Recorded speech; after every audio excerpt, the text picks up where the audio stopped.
And welcome back to the show. Bronx Community College will actually host its 44th annual Run the Bronx.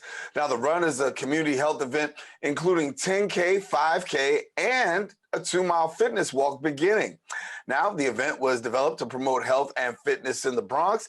We're pleased to have joining us and sharing more details the coordinator of Run the Bronx and director of alumni relations at Bronx Community College, Robert Whelan, and then also co-founder of Run the Bronx, the Honorable Joseph M. Ramos. And welcome both to the show. And Mr. Ramos, I'll start off with you. A good chance to see you again. This couple of challenges over the course of the last couple of years, but talk about how you're getting this event back on the ground. Well, first of all, I'd like to thank you, Darren, for your cooperation and the years of cooperation that you extended to us for this particular event here in the Bronx. As you know, and as you know, the history of the event, it started in 1978 with just a simple idea, and now it's a tradition in the Bronx. We started working hard. Robert has diligently worked with it. We did the virtual run last year, and we had tremendous participation. And this year, we're succeeding with the numbers again. So we're just so happy and so anxious to see the people out there again, because this is one event that really brings people together. And not only that, but the beauty of it is that it brings people of all nationalities, ages, etc. Robert, tell me about this, because as we said, last year's event virtual, this time you got an in-person event. How hard was it to really gather the people back together? Were they really anxious and excited about getting back for this run? It was funny. Thank you for having me, first of all. It was interesting to see it all, the way the people for the run loved this race. When we canceled in 2020, we canceled March 12th, and our race was going to be in the first week of May. People were contacting us and saying, listen, we want to keep it going. We want to keep the run. So in 2020, we moved to the Spirit Run, which was basically just, in general, the people that are running as they wanted to do. Last year, we did the virtual run, and even that turnout was much more expected than we got. We got a much larger expectation number than we expected there. And this year, going back live, we're happy with what's happening with the race so far. Numbers are looking good. High schools are looking good. Adults are looking good.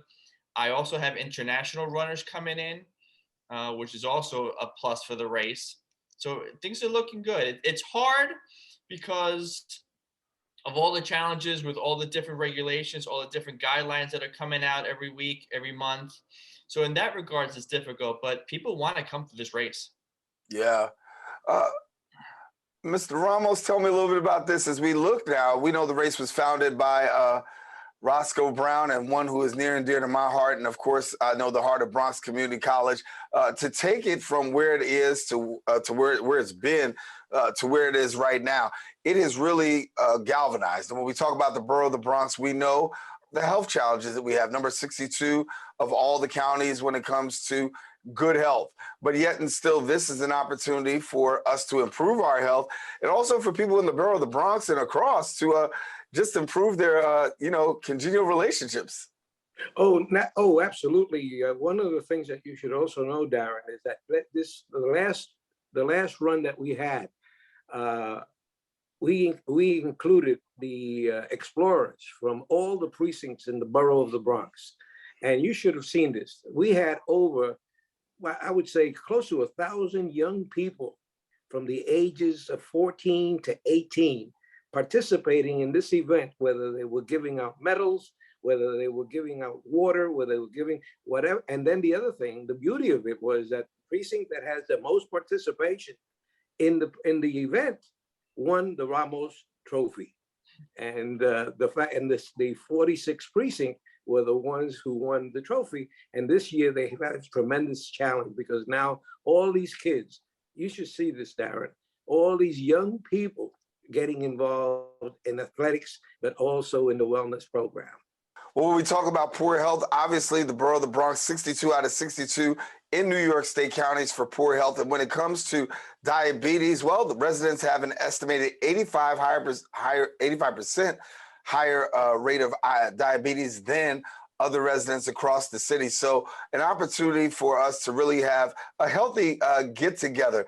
And as I talk a little bit about this, and I want to bring Robert in on this one right here. Talk to me, because we have a vast community of people who will be participating. I know over 2,000 participants usually are attracted to come to this run. Give us a little bit more about what we can expect by way of participation.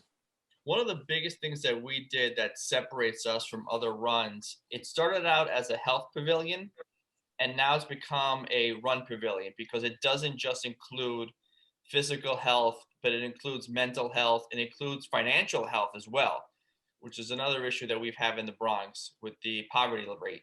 So we're looking at everything from diabetes, cholesterol, heart disease, financial insecurity, food insecurity. We're looking at all these issues that are part of a health of a person, not just the physical aspect of it. So when people come to this run, there is actual run pavilion in there as well, with banks. We have Popular Bank coming with us. We have Health First coming with us. We have Bronx Care coming with us. We have other hospitals and other places that are coming in to give information out to the community, to let them know what's happening, let them know how they can improve their health, improve their well-being. It's not just physical and mental health, but we've included financial health as well. Yeah. So for our viewers and somebody's out there that's watching, say, listen, I may want to take part in this. We know it may not be. Is it too late? Because I know that we've got a little bit more time left on the clock. The race is on May the 7th. Talk to us about what somebody can do if they have an interest. The biggest thing we have right now, we have two